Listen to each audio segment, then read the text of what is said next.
yun. Pag nabastos ka pala, magpa-file ka ng impeachment. Nako, yun pala yun. Hindi pala based sa grounds. Ah, okay. Ang galing talaga nitong si Erwin Tulfo. Basta Tulfo talaga matalino. What? Matalino sa mga bobo. Hala. Bobo ka ang bulaklak. Yes. Magandang hapon muli sa inyo mga kasama. At yun naman si Kuya Goods. Nagbabalik. At kung hindi ka pa nakasubscribe sa ating channel, pasubscribe na lang po at hit mo na rin yung bell para updated ka naman sa ating mga nilalabas na video. Hala. May bagong pasabog na naman to si Chikadora. Naku, ang bilis mo talaga, Chikadora.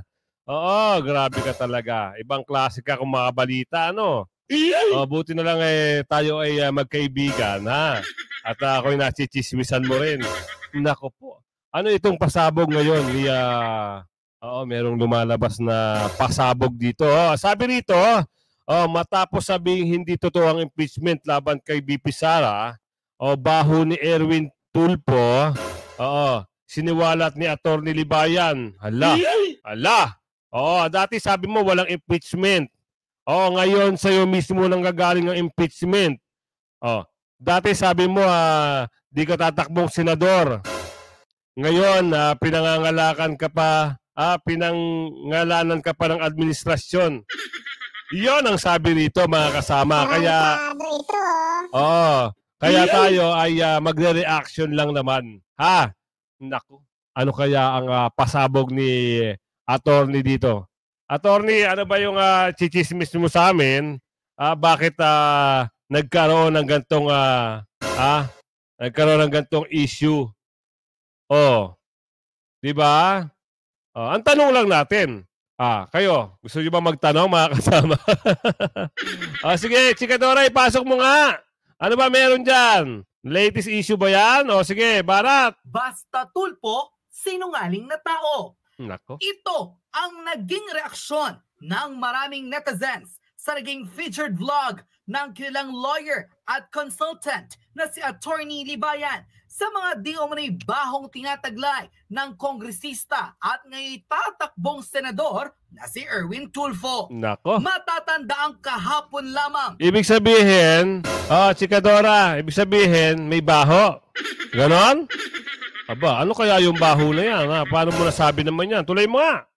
Tila kinumpirma na ng former veteran broadcaster turned lawmaker na si Erwin Tulfo na maaaring maghain na di umano ng impeachment laban sa Vice President na si Sara Duterte. Hala! Ibig sabihin kasama siya sa maghahain? Ganun ba? Naku, baka naman nagkakamali ka dyan, Chikadora. Pero liliwanagin natin yan, ha? Yung mga problema na yan. Kasi, ang pagkakaalam naman natin dito kay, ang pangalan na Kuya Erwin, dati to ay nakasuporta eh. Doon kila Duterte. Pero ngayon, bakit na nagtataka yung mga taong bayan, tsaka ang tanong dito, matapos panindigan ang impeachment laban kay BP Sara. Naku, ibig sabihin, pinaninindigan na. Naku, meron na ba talaga? Totoo ba yan? Ay, wag naman ganun kung sakasakali. Ay, mangyayari dyan nakasuporta ka dati, tapos ngayon, gusto kang patakbuhin ng ngayong kasalukuyang gobyerno. Ibig sabihin, parang ayaw mo na sa dati. Hindi na kayo bati, ganun. At kailangan na may ganyan-ganyan na impeachment. Tama ba, Chikadora? Tuloy mo nga, tuloy mo. Tuloy mo, ang tagal. Dahil lamang sa hindi nito pag-attend sa nasabing plenary session at ilang committee hearing patungkol sa Office of the Vice President 2025 budget. Sa sinabing salaysay ni Tulfo, tila hindi raw malayong maraming lawmakers ang talagang magpatalsik kay VP Sara sa pwesto. Dahil teka lang, Chikadora. Ang tanong dito, yung hindi ba pag-attend ay isang ground ba yun? Kailangan ma-impeach na? Parang ngayon ko lang ata nabalitaan yun na. Nagtatanong lang ako. Baka naman kasi marami kang alam, Chikadora. At saka siguro naman, may rights naman yung tao, di umano, na pwede naman siyang hindi umaten kahit papaano, no? Tapos kung halimbawa ipatawag siya, hindi uli siya atin. Siguro kung ano, pwede nang mangyari 'yun, no? Hindi umaten. Pero yung hindi pag-attend ng hearing grounds naman para sa impeachment. Kasi may mga 'di ba, may mga kaso na halimbawa sa court, no, pag hindi ka umattend pwede naman. 'Di ba sasabihin lang na abogado mo yung kliyente ko hindi makaka-attend dahil sa gantong reason. 'Di ba? Baka gano'n naman sa yan, tanong lang naman ito, sabi rito, ano ba 'yon? Ground ba 'yon para talaga i-impeach si Ate Sara? Tuloy mo nga. Sa pagitan ng mga nasa gobyerno. Ngunit sa naging pagpapatotoo at matalinong eksplanasyon ni Attorney Libayan, tila pinasinungalingan nito ang di umano'y pagiging trapo ni Tulfo. Dahil bukod sa tila wala raw pakundangan ang kanyang kasinungalingan, wala raw basihan ang mga mambabatas para ipa-impeach si VP Sara nang dahil lamang sa hindi nito pagdalo sa mga committee hearing at plenary session. Ito, tanong lang sinabihan niya ng trapo? Maano yun? Baka naman totoo kasi. Yun lang ang narinig natin, maaring totoo, maaring hindi. Kaya mga kasama, comment daw sa comment kayo sa section, comment section, kung ano yung tingin nyo dito kay Kuya Erwin. Sabi ni Chikadora na trapo pwede nyo comment trapo o hindi trapo. Ganun lang. Comment kayo, tuloy. Sa kanyang naging vlog, sinabi nitong talaga naman basta Tulfo, hindi na raw dapat pagkatiwalaan ng maraming tao dahil subok na raw ang di umano'y panggagamit ng mga ito. Sa kanayan, sinang-ayunan nito ng maraming netizens at pinaliwanag nila na noon raw ay talagang supporter ng mga Duterte ang magkakapatid na Erwin at Raffy Tulfo. Di ba sabi ko sa inyo mga kasama, di ba supporter yan dati. Pero ang nakakapagtaka, bigla na lang atang kumambyo, di umano wala pa tayong patunay dyan. Baka naman, meron siyang statement para sa ganyan, Pero, Chikadora, ituloy mo lang kung ano meron dyan, Maging Simon ay tila kadikit pa ng dating Pangulo. Ngunit ngayon, tila harap-harapan ng hinahabla ang presidential daughter at vice president na si Sara Duterte na parang hindi raw nakinabang ang kanyang mga kapatid, maging si Erwin, na nadamay sa karisma ng mga Duterte. Sa bagay, meron din naman punto si Chikadora. Kasi nung mga panahon na, alam mo na, siyempre, ang mga Duterte na nakaupo, meron tayong mga napapansin at napapanood, no? Parang, malapit nga ito si Kuya Erwin talaga doon. Pero hindi lang natin alam ngayon bakit bigla na lang ganun. Tuloy lang natin, Ngunit ayon mismo sa buwelta ni Attorney Libayan, lahat raw ay may hangganan. At kung inaakala raw ni Erwin Tulfo na makukuha niya ang boto ng maraming tao, dito raw siya nagkakamali. Dahil matagal na... ito na yung sinasabi natin. Kasi ngayon ang nangyayari ngayon mga kasama, pagdating dyan sa politika, pag halimbawa bumabatikos ngayon kay Ate Sara, doon sa mga bumabatikos kay Ate Sara, kahit malapit ka pa noon, malamang, baka mamaya ma-reject ka ngayon sa ito lang, di umano baka ma-reject ka ngayon. Kasi kung halimbawa, tatanungin ako, halimbawa lang ako ay isang botante at dati nakapanig ka kay Duterte, no? Malamang, boboto ka. Pero ngayon, hindi ka na nakapanig, malamang, hindi ka iboboto. Yung boto sa'yo dati, parang mababawasan na. Pero aminin natin naiboto natin to kasi nga, dati, nakaano to sa AK Party List hindi natin alam kung bakit na nangyayari sa ngayon sa Pilipinas. Sa bagay, kasi ang politika naman, sabi nga sa'yo, strategy, political strategy, magkakaaway dati, magkakabati na ngayon. Magkakabati ngayon, magkakaaway na ngayon. Ganon ang politika. So, baka may ganong ano bang tawag doon? May mga ganong usapin, Tuloy mo nga, daldal mo ang kilala ang kanilang pamilya na di umunay binansagang trapo ng maraming Pilipino. Hala, inulit pa. Narito at panoorin ang buong pahayag. Pero, bago natin na panoorin yung buong pahayag, meron lang ako ipapakita sa inyo. Ito ay dating ano to, no? Dating, ano ba yung usapin dito sa dati na to? Kasi, in-interview siya makalipas ng mga 10 bunata to nakalipas. Ano ba yung interview sa'yo, kuya, ni Ate Ganda? Tuloy mo nga yan kung ano ba yan. Ano ba yung pinag-uusapan nyo? Para makita lang nating mga kababayan. Totoo kaya to? Totoo kaya to?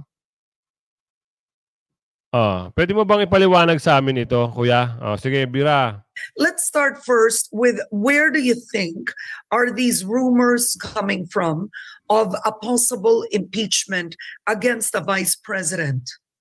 I don't know. I was yesterday morning, I was just informed by my chief of staff, Mr. Javier, na the media of the House would like to talk to me. And I said, what is the reason? And they said, like, to answer itong rumors according to Congresswoman Franz Castro of the minority. Now, there are rumors and, or not rumors, but there are talks of impeachment of Vice President Sara Duterte.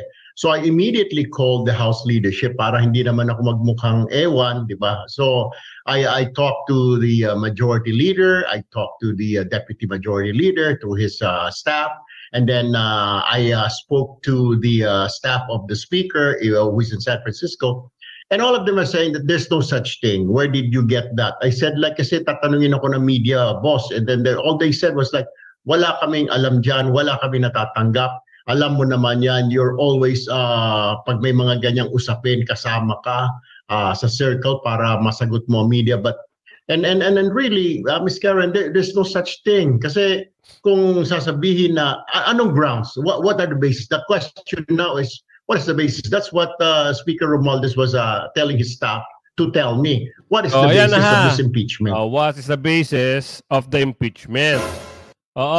Pero parang ano nangyari ngayon? Meron pa tayo ipapakita.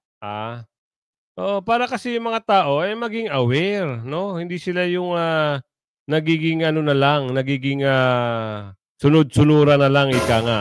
So ito lang, gusto lang natin ipakita sa inyo, mga kasama. Ano ba ang yung statement ngayon dito ni Kuya Erwin? Kuya Erwin, ano ba nangyari talaga? Pasok. The work that you've been doing, you guys have been busy discussing the budget, but I want to know your stance on specifically the impeachment complaint being drafted now by Bayan against the Vice President. Do you think that the failure to explain where the confidential funds went merits an impeachment complaint? It is their right, Gretchen, to file this impeachment complaint. Okay, sabi niya, tama daw na maghain ng impeachment complaint. Anong nangyari, Kuya Erwin? Naku, parang iba na nangyayari ngayon galit ka na rin.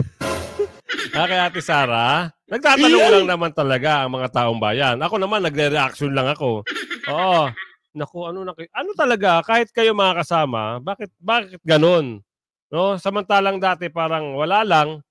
Meron bang basihan, meron bang ground para ma-impeach si Ate Sara. Pero dito, lumalabas dito, parang ayan na. Sige, tuloy mo, kuya, para maliwanagan nating mga kababayan. Opposition. Na-expect na namin they will do that. Pero the problem now will be, or the question now is, may form ba and substance ba yan? Lulusot ba yan sa... Kasi ang Secretary General namin ang tatanggap dyan. Then titignan yan, hihimayin ng Committee on Justice namin. So may proseso pa, medyo mahaba-habang proseso. Doon pa lang kaagad sa meron bang form and substance para ituloy yan, para magtungo yan sa plenaryo. I don't know. So pag-uusapan yan ng Committee on Justice. Pero may karapatan naman kahit sino, Gretchen, na mag-file kung anong nakikita nila.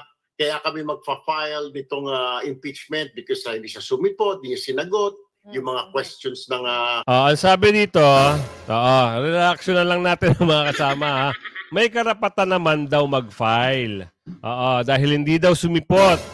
Kung ang reason lang hindi pagsipot, ayun ang grounds nila, saan ka pa nakakita ng ganun?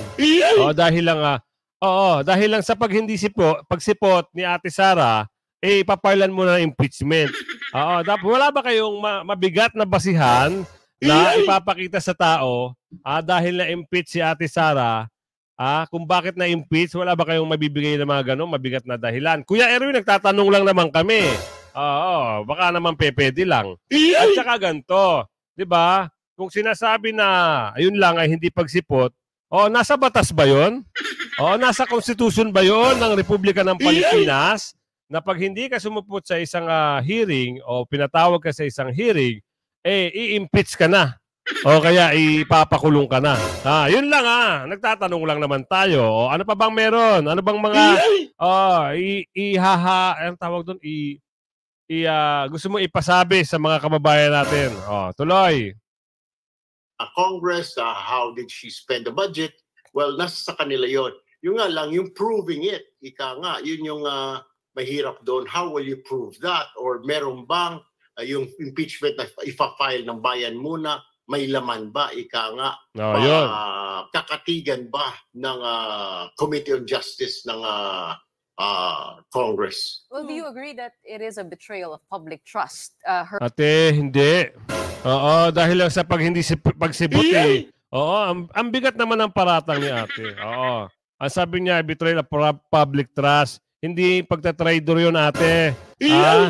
Yung mga ganung bagay, siguro may ginawa si Ate Sara. Ito lang po Yun lang naman ay ating nire-reactionan. Kasi kung halimbawa isa kang mamayang Pilipino, no? Kung alam mo naman na yung mga ganung sitwasyon, hindi po yun ang tawag doon pagtatraidor. Okay? Tuloy. Her failure to attend when she was invited 3 times, committee level, dito sa plenary, yung hindi po siya 3 times agad? Sapat ba na sinasabi niya this is an orchestrated political attack against her? Or what did you feel? I mean, her failure, her office's failure to be there during those debates. Majority ng Congress, when she did that, lalo na yung last one na hearing, then she stood up and she refused to take an oath. Karamihan or majority ng mga congressmen, women, were frustrated and were kind of upset. Yun lang. Meron pa pala siyang sinabi rito. Bukod sa hindi pag-a-attend, sa hindi panunumpa. Ang tanong naman din natin doon, kasama rin ba sa Constitution pag hindi ka nanumpa, kailangan ka na impeach? Yun lang naman ang tanong natin. Kay Kuya Erwin. Baka sagutin niya uli yan. Kuya Erwin, sagot! Nabastos daw yung Kongreso. So, yung... Okay. Kung nabastos daw, isang ground na ba yun? Kayo mga kasama, sa tingin nyo, kung halimbawa gano'n ang naging point of view nito ni Kuya Erwin. Kuya Erwin, ito lang parang ano lang naman tayo, reaction lang naman tayo. Kung gano'n ang naging point of view ni Kuya Erwin, siguro naman, meron din kaming karapatan na mag-point of view rin, no, kung sakasakali.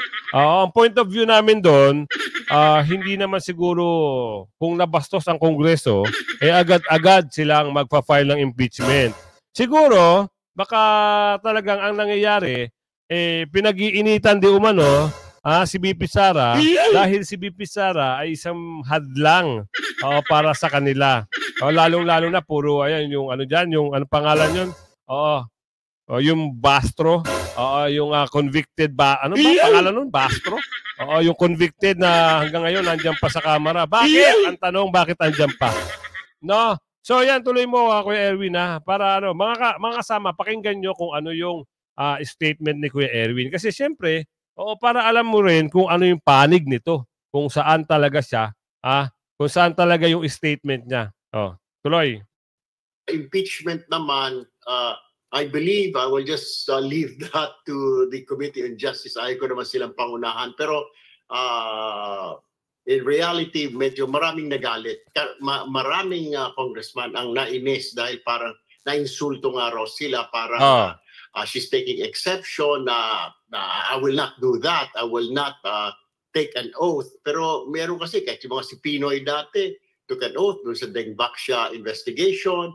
Ganon din si Pangulong Ramos in the 90s, yung tungkol dyan sa Manila Bay Area, yung tinatawag na yung reclamation. And then si Erap Estrada also took an oath when he faced the Senate. Siguro, Kuya Erwin, ganito. Nagdidepende siguro sa tao, ha? Baka naman ganon. Ayun lang, opinion lang namin. So, yan, nagpaliwanag na si Kuya Erwin patungkol dito, ha?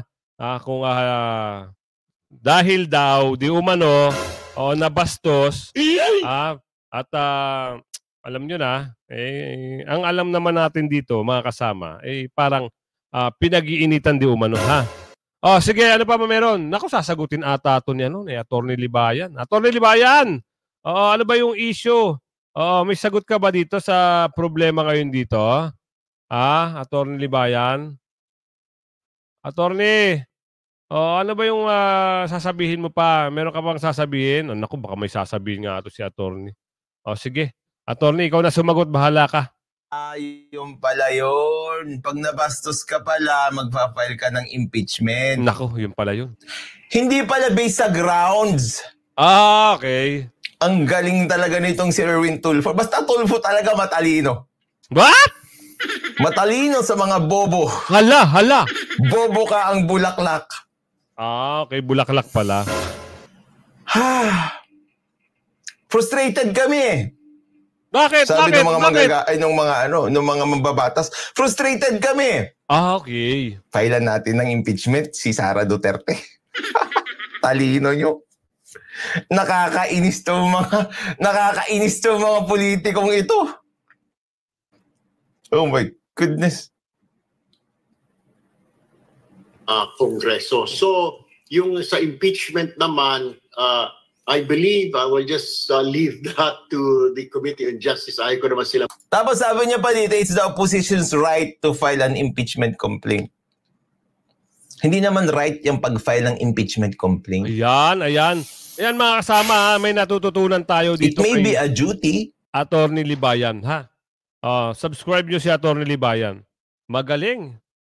Magaling talaga si Atty. Pinapaliwanag niya sa atin na hindi impeachment ang pwedeng kaya Ate Sara. Okay, tuloy mo, Atty. Okay? Duty or a power. Pero, syempre, kailangan mo ng grounds. Okay. And it's not a right. Yan yung mga magiging senador nyo. Ang pangunahan. Pero, in reality, medyo maraming nagalit. Maraming congressman ang nainis dahil parang na-insulto nga raw sila. Parang... Isipin mo na! That's the worst thing to say. No? Bakit mo ipapile ng impeachment yan? Hindi naman dahil sa grounds, kundi na insulto lang. Ganun ba rin yung ginawa ng kapatid mo na Raffy Tulfo sa akin? Kaya siya nag-file ng sangkatutak na kaso sa akin kasi nainis, naasar, na-insulto siya sa akin. Hindi naman, sa bagay, sinabi naman ng mga vlogger mo. Di ba? Yung mga vlogger nyo, kayong mga Tulfo brothers, sinabi nyo naman na wala naman kayong pakialam kung mananalo. Ang importante na abalan nyo ako. Di ba? Ang importante na abalan nyo ako. Ito. Ganyan din. Walang pakialam sa grounds. Ang dahilan, na-insulto sila. Ay! Mag 1-year anniversary that wish sa'yo ni Tulfo, ni RT. She's taking exception na I will not do that. I will not take an oath. Pero meron kasi kahit yung mga si Pinoy dati, took an oath doon sa Deng Baksha investigation. Ganon din si Pangulong Ramos in the 90s, yung tungkol dyan sa Manila Bay Area, yung tinatawag na yung reclamation. And then si Erap Estrada also took an oath when he faced the Senate.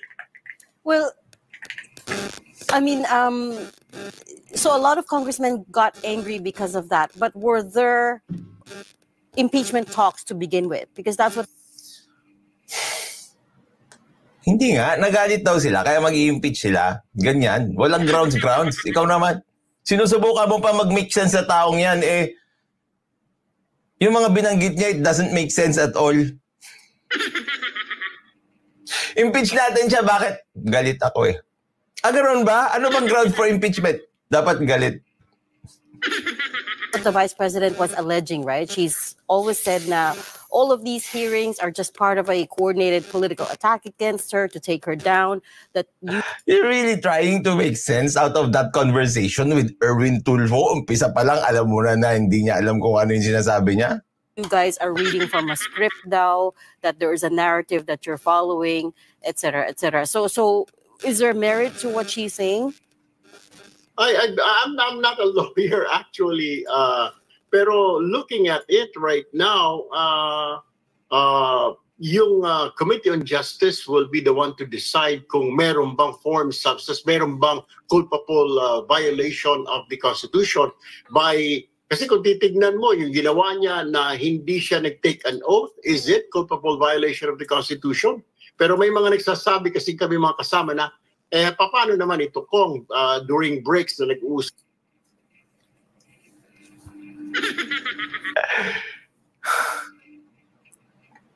Napapatawa na lang talaga si Atty. Libayan.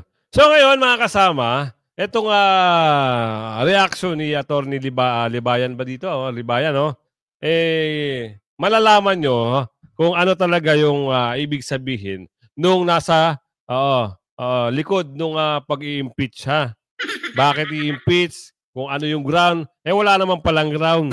Ayun yan dito kay Atty. Libayan, ha? At sinasagot lang ni attorney kung ano yung mga sinasabi ni Kuya Erwin. Tuloy! Malalaman mo talaga pag walang laban yung utak ng isang tao, no? If you refuse to take an oath, is it culpable violation of the Constitution? Yan. Doon pa lang alam mo na Kahit naman hindi ka abogado, pag may common sense ka lang, common sense lang hindi na critical thinking. Nakalagay ba sa Constitution yung pagte-take ng oath? Tapos pag violate mo yon, culpable violation of the Constitution ba yun? Namumblema dito si attorney, ano? Kasi siyempre ito abogado. Yung mga nasa magfa-file ng impeachment, yung mga mga ano lang yun. Mga representative. Na naboto ng mga ilang libo. Naging congressman, naging congresswoman. Tapos yung iba doon, mga convicted daw di umano, at yung iba pa ron, laging laman ng news. Kaya ngayon, ang nangyayari, talagang gusto nilang pabagsakin ang BP. Tuloy, attorney.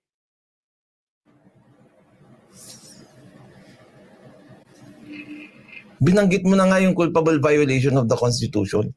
So anong constitutional provision ang binviolate niya sa hindi niya pag-take ng oath? Ayan, kita mo, marami tayong natututunan dito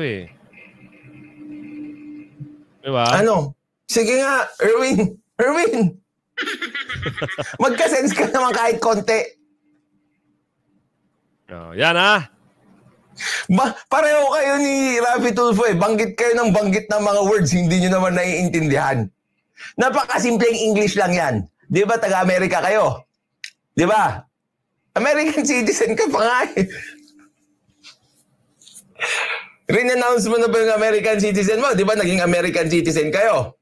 Yun nga yung naging issue sa iyo, sa DSWD appointment mo. Di ba? Culpable violation of the Constitution. By those 3 words alone. What do you understand by that? Violate mo yung Constitution. Ngayon, nakalagay ba sa Constitution na dapat ang Vice President mag-take oath before the Congress? O di violate niya yun, impeach siya. Bobo ka ang bulaklak. Bobo ka talaga ang bulaklak. Sa kausap ng mga congressman, why can't she explain saan napunta yung 125 million na intelligence fund? Yun ang dapat niyang sagutin. Hindi pa naman niya nasasagot. So I don't... Pero hindi naman dyan sa punto nyo. Dyan sa kupal ba? Kupal. No, really, dito sa Committee on Justice namin, kung doon nila titignan yun na how did you spend this? Medyo mabigat yun na hindi mo masagot saan mo ginasta yung yung usapin pondo mo. naman Pero, yan, yung sinasabi ni Kuya Erwin. Oo, sinagot na ng COA yan eh. Oo, meron ng pag-uusap dyan tungkol sa budget na yan. So, meron na silang pinapuntang representative ng COA, abogado, no? Present mga yung evidence at andun na po. At bakit kailangan pa ito? Magkahain na di umano. Aray. Yun daw yung sinasabi. O, tuloy. Pero hindi naman dyan yung proper forum. others are saying na yung merely dahil hindi ka nag-oath, dahil binastos po ang Congress, I don't think so. Pero pagdating dun sa spending yung budget mo and then you cannot explain it, then again, that's a different story. Pero that's I will leave that to our Committee on Justice to decide. Dapat nga hindi ka na nga nagsalita eh. Wala kayong maintindihan. Pareho kayo ni Rapi Tulfo, puro kayo daldal ng daldal. Final and executive. So mga kasama at alam naman natin na yung issue dito sa impeachment, yan, naipaliwanag sa inyo ni Atty. Libayan at nahatid din, no? Na-deliver din ni Kuya Erwin kung ano ba talaga. Pero doon lang sa reaction natin dito, pero kung halimbawa pagbabasihan yung ground, parang baseless yung ground nila. Kung doon lang sa pag-oath, at pag-attend, ay yun lang ang pagbabasihan nila.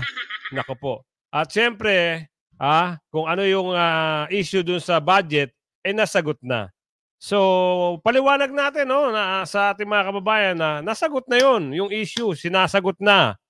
Dapat nga, hindi nga dyan sa inyo sagutin yun eh. Oo, kasi pinagpapiestahan lang sa kamera eh. Lalo na yung pagtatanong na parang hindi maganda yung pagtanong. On the way na magtanong yung mga kongresista dyan, doon kay attorney, no? Amora ba yun kung nagkakamali ako? I-correct nyo lang ako. O yung pagtatanong, meron dyan isang kongresista, bastos talaga ang bunga.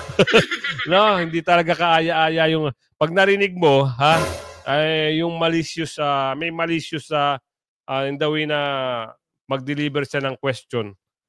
Hindi maganda. So ayan kung hindi ka pa nakasubscribe sa ating channel, pasubscribe na lang po si Kuya Goods at siyempre hit mo na rin yung bell para updated ka naman sa ating mga video. At salamat pala sa umabot na ng 17,000 new subscribers na po tayo. At salamat din doon sa ating masugid na laging nakaabang sa ating channel. Kaya hanggang sa susunod na video. Maraming salamat. Mabuhay kayo lahat. Bye-bye.